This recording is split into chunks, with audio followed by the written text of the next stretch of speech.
All right, DK, let's just talk about this offense and some of the new guys out here. What's your take on this offense as you get into this new season? Well, I think it's going to be a very exciting year, coming up. I think Pete and John did another phenomenal job during the draft. And then when I came up here, first day out in OTAs, and I just seen everybody smiling, running around, having fun. And I think this is just going to be the identity of this team, just going out there and just having fun and just playing ball again.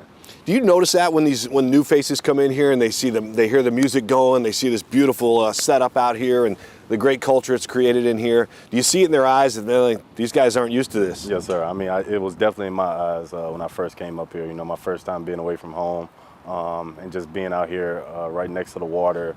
All I see is trees, and you just hear nature out here. I'm pretty sure that's all what they're thinking, when they first step foot on the practice field. How about you at 6'4", 240 pounds? You're one of the most intimidating receivers out there. You throw in your speed. Then all of a sudden, do you feel like defenders will try to challenge you early in the game? They tried last year.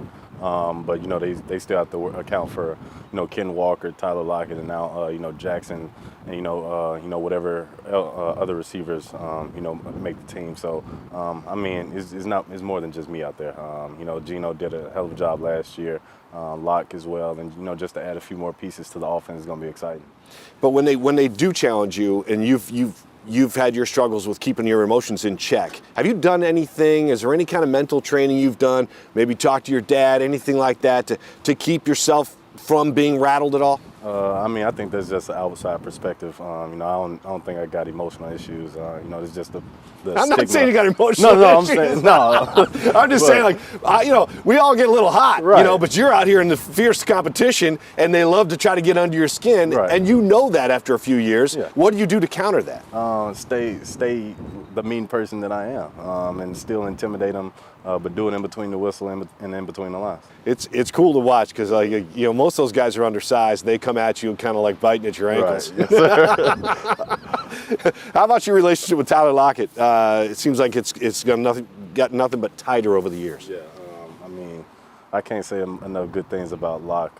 Just from the moment I've stepped in the building, he's done nothing but become a big brother to me. And just like you said, over the years, just gotten stronger. And nothing can shake us or nothing can break us, because I feel like when we're on the field together, we're in sync. Like nobody can stop us.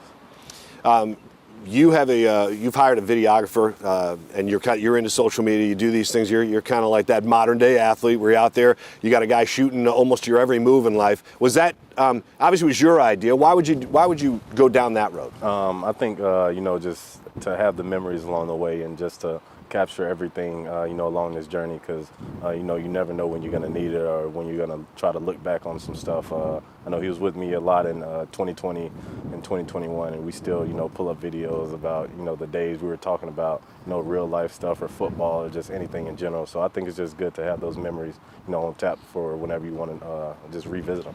And you're going to continue this throughout your NFL career? Oh yes, sir, for sure. Yeah. Yes, sir. So and you go back to do you watch a lot of the raw video? Oh yes, sir, all the time. Yeah. And then I'll ask him to send me a clip from a workout that we were doing, just to pull back more inspiration or just more motivation. Okay, I saw where Gino put out a workout video and you guys kind of gave him a hard time. Yeah, that wasn't a workout video. He was trolling for sure. Gino knew he wasn't doing that. He said his trainer put it out. It wasn't his fault. No, Gino definitely put that video out, and I believe you asked him to put it out. All right, clearly you're like if someone had to look down the roster and look at you and see that you're clearly got the body of a bodybuilder sometimes. You're this specimen. If there was a guy who was second on that list, who would that be in there? Bobby. I would throw Bobby in there. Yeah. Bobby, I think works out more than me. You think so? Yes, sir. Yeah, for sure he does. You're a big fan of his, though, huh? Oh, What does he bring that he's in his return? A lot of leadership, and he's just a pro's pro. He's very professional about how he handles his business on and off the field, and he's just always there for guidance or just for motivation. And whenever you need just somebody to guide you through, you know, a lifetime decision. I know he's helped me through a lot of decisions in my career and in my life. So just happy to have him back.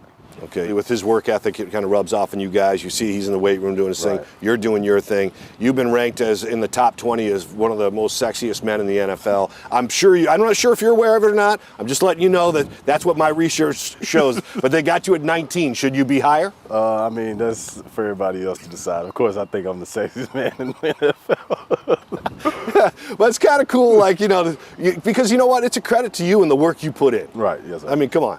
You've gotten away from eating the Skittles and the candy. You know, how much have you changed your diet over the years now you're in the NFL? I think after the Shannon Sharp interview, I decided to change my diet up a little bit.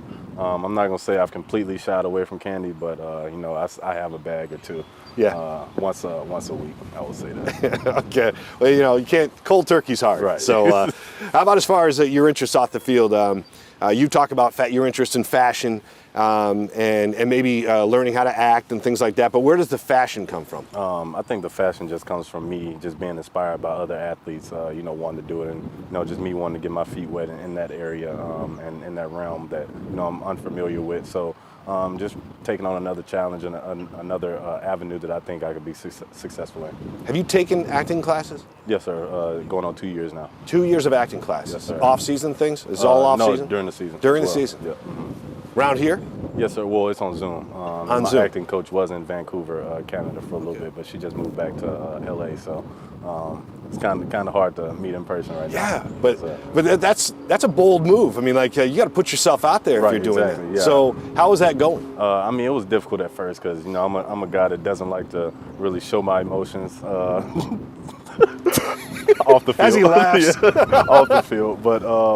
I think it was difficult, but you know, it's a learning curve that I'm steadily, you know, trying to get around. But you know, it's going to be very helpful for me, I think, after my football career is done. Does she make you like cry on impact and things like? Does she? No, I can't do that. But I have to bring it. She gets it out of me. I'll say. Okay, that. I was gonna say because I mean that's gotta be tough to work up tears on camera. Exactly. Yes, sir. Yeah. I haven't gotten that good yet.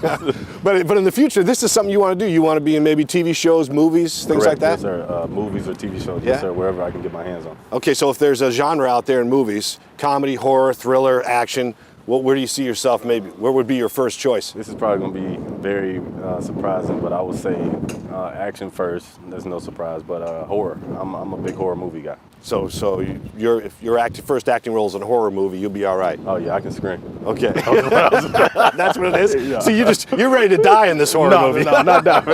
I can run fast enough. All right, just a couple more for you. I know you're huge with the holidays. I know you're a big family guy. You love going home and being with the family around Christmas.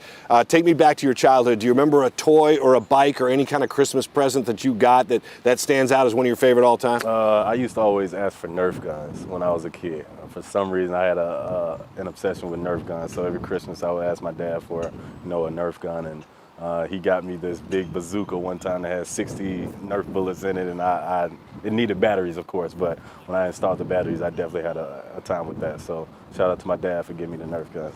Was there talk of danger of the Nerf gun? Like, you're not old enough for a Nerf gun yet? No, sir. I was always old enough. Okay. Yes, sir. Starting at 4 years old, I was always old enough. I know which gun you're talking about. Right, yes, the sir. problem with that is you got to go pick them all up. Exactly right. That was the only the cleanup was the hassle with that. Yes, sir. All right, man. Well, I appreciate you playing along, and best of luck this season. I appreciate you.